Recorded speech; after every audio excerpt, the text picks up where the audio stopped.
ताजमहल की रहस्यमयी यात्रा भाग 3। अंतिम शाप। सच क्या है?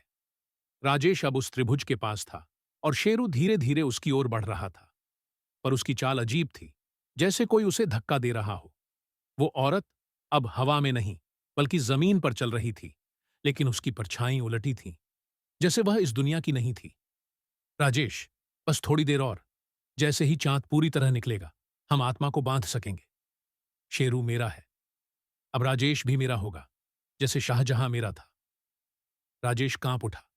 क्या? शाहजहां? तांत्रिक ने बताया कि यह आत्मा मुमताज की नहीं, बल्कि एक दासी की थी, जिसे शाहजहां ने ताजमहल के निर्माण के दौरान जिंदा दफना दिया था, क्योंकि वह ताजमहल की बनावट का रहस्य बाहर बताने वाली थी।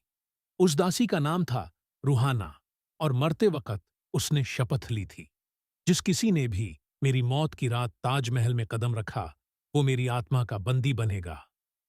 राजेश अब समझ गया था कि वह क्यों चुना गया।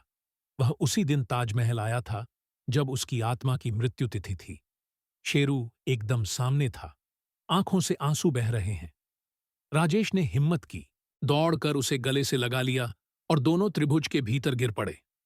तांत्रिक ने मंत्र पूरा किया, जमीन फटी और एक काली लौ उस औरत को निगल गई। वह एक चीख के साथ गायब हो गई।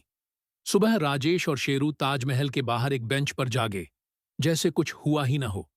पर आज भी राजेश की आंखों में रात की झलक है, और शेरू अब कभी नहीं भौंकता, बस शांत रहता है, लेकिन कभी कभी अंधेरे कोने में देखकर गुर्राता है, क्योंकि कुछ आत्माएं सिर्फ बांधी जाती हैं, मिटाई नहीं जाती।